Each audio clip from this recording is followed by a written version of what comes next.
Hello guys, friends and family, Eshadai's family forever and ever, amen.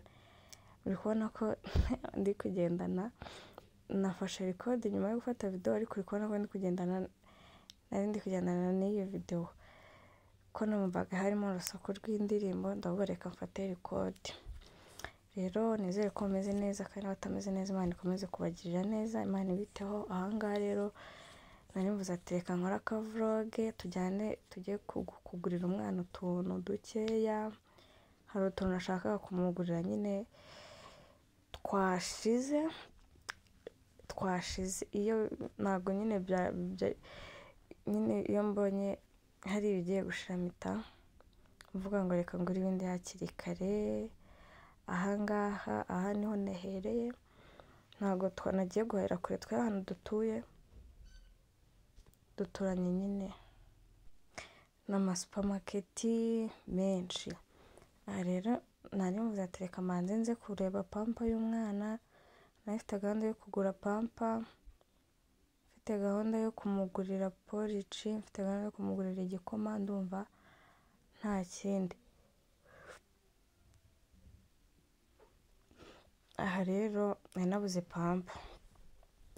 pampa kuko yambara 4, ahangaha hari 3 gusa, nako hari 2 gusa. Rero n'umusore yari kumbwira ngo ajye kuyinzanira aho begeranye. Nuko byari byifashe, ndi kumwe na Kamuri, mba nagatembereje.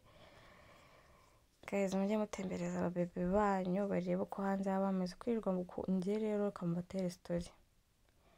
Muri ntago njya kwa kundi nyine umwana usanga ntajya asohoka, ntujye umushyira hasi, ahora nyine afungiranye.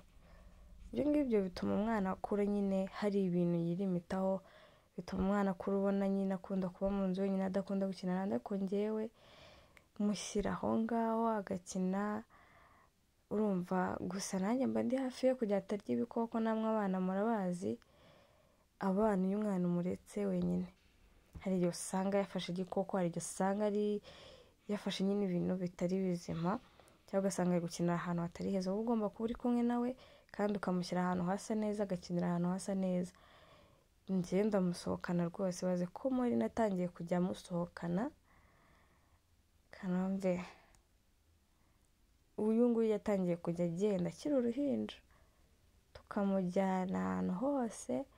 Ari uruhinja rwose nkajya mukubita ku mugongo nkamujyana, cyangwa papa muri akamuheka kuri kariya kantu ko kunda. Ariko sha aragenda pe. Aha rero uno musore yarambwiye ngo agiye kuyinzanira, ndategereza, ariko sigara ndi kureba utundi tuntu, kubera ko abantu bajya bambwira ati shajya ukora ama vlog, vuga ati niba ngiye guhaha reka nkore vlog ndi guhaha, ndi guteka, nabyo nzajya mbibakorera ko nzajya nshobozwa. Rero navuze ati why not nakora vlog nagiye kugurira pampa umwana n'utuntu nk'utwo nyine. Akagazi gufata video warangiza ukajya ushyiramo abantu biba bigoye. Nko muri supermarket haba hazamo abantu nyine, tuba twagerageje kugenda tubakwepa. Mana yanjye, dore hari haje umudamu w'abandi, atanshyiraho icyo ki emoji kugira ngo atagaragaramo. Yes, rero nizere ko mukomeje kuryoherwa n'amavideo yanjye. Nizere ko natari kubicisha irungu muri iyi minsi, ndimo ndaploadinga buri munsi. Ako mureke mbabwire, hari umuntu wanditse muri comment ngo ndasa nk'inkende. Ndasa nk'inkende koko? Mumbwire bya seriye, ndasa n'inkende? Cyakoze abantu baragwira.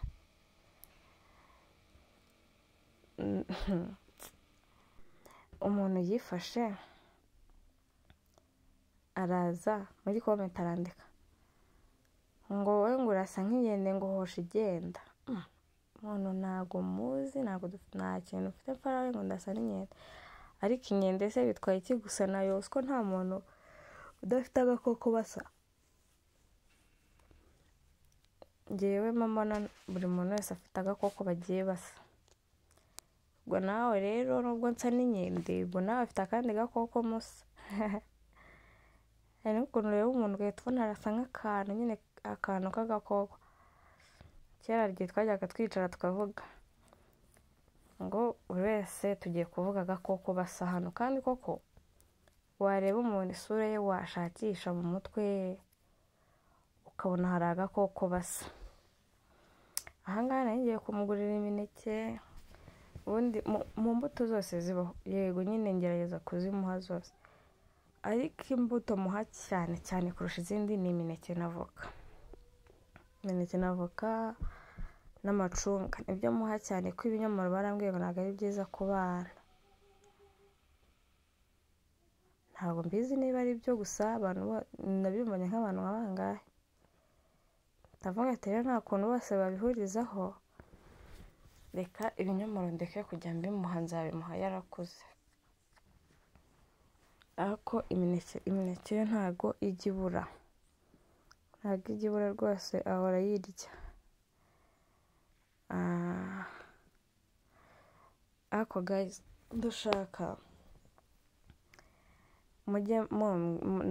mujye mujya muri comment, sibyo?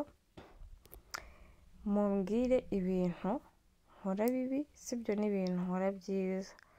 Hariya byarangiye mbuze pampa mpita nza mu yindi supermarket. Mumbwire n'ibintu nkora byiza, kuko hari igihe umuntu yishuka, urumva akishuka ngakora ibintu byiza, akishuka, kandi nyamara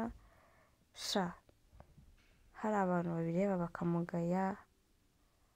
Hari nk'ahantu mba navuze ibintu bitari byiza, urumva, hari nk'ahantu mba nakoze ibintu bitari byiza, bidahesheje icyubahiro, bidahesheje ishema abantu n'Imana n'umuryango wanjye. Rero twebwe tubereyeho hano kugira gute? Tubereyeho wenda gushimisha abakunzi bacu, nubwo tutabishobora kubashimisha bose. Nteko ngiye mvuze abakunzi bacu, ko umukunzi wawe niyo wakora ikintu kibi ntago agutoka cyangwa akubwire nabi, ubu urabukunda. Niyo wakora ikintu kibi arijijisha, bikubwira mu bundi buryo ariko atagusenya. Rero ninzajya nkora ibintu bibi pe, kuko hari igihe nkora ikintu abantu umuntu gusa ngiye Imana ngira ntago abantu benshi bajya banuka, ariko bake bo barabikora, kandi nabo nyine baba bagututse. Rero abantu mu nkunda, sibyo? Mujye munaca inbox, niyo mutaca muri comment, mujye mwandika, munyandikira kuri Instagram Daisy Rwanda, Daisy akarongo hagati Rwanda. Kaza kamwe ati Daisy rero hariya wavuze nabi, hariya wavuze ibintu bitari ngombwa, cyangwa se hariya mwakoze ibintu bitari byo. Noneho nanjye nkamenya ukuntu nikosora, sibyo? Aho kugira ngo njye nkomeza nibwire ngo ibintu, ubundi iyo umuntu mumukunda mumubwira ibyiza n'ibibi byose. Ntago uzi umuntu abantu bahora bashimagiza, ntago biba ari byiza.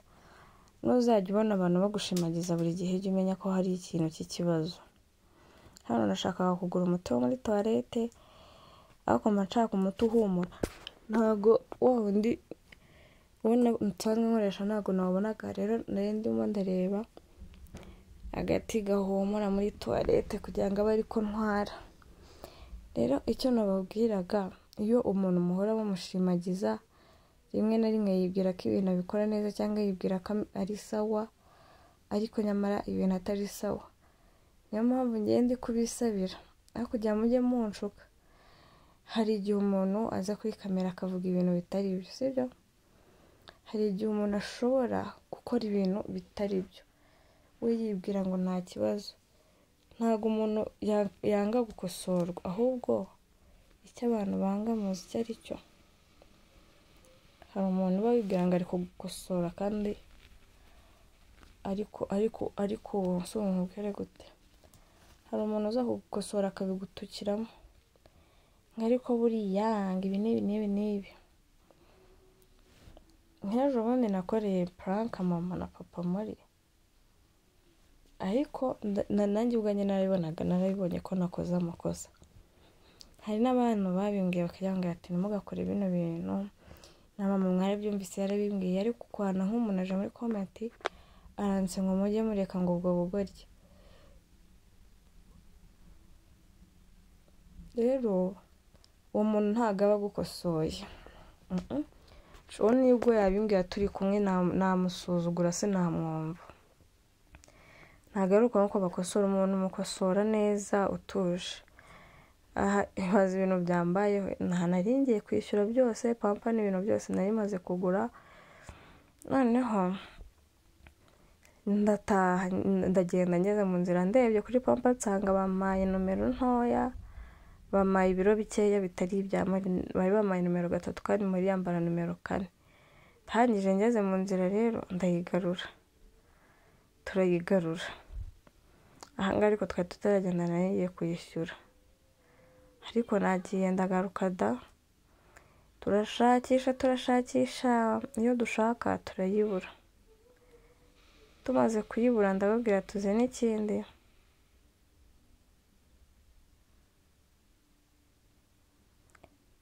ndababwira ati nzagaruka kuyifata ahanga nari ngarutse. Aha nari nagarutse tuje kureba ko tubona inini barayishaka kubera ko bari bakiri kuyinshakira muri stoke. Nari ndimo ndirebera utundi tuntu ndi kubaza umuntu twe turi kumwe ati kano kantu wagure. Ngewe burya hari igihe njya nko kugura ikintu nkagura ibintu bitari ngombwa ntari nanapanze ariko si byiza ndabizi ko umuntu niba uvuye mu rugo ugomba kugura ibyo wapanze ibyo utapanze ukabyihorera. Ariko njye hari nk'igihe mbona akantu wana nkahita nkagura ntagapanze. Uzi ibintu naguze nk'uyu munsi, ibintu naguze ntabipanze, naguze aka serviette ntabipanze, kanaba ikintu naguze ntagipanze. Shani nka bibiri ntago byabura. Aha rero byari biducanze twabuze pampa itangenda nabitekerejeho namvuye kubaza kano kantu bakagura ngahe bitekereza ndavuga ati ntago nagura ikintu ntapanze kubera nari negereje ndi kure utuntu n'utundi tumwe nkabona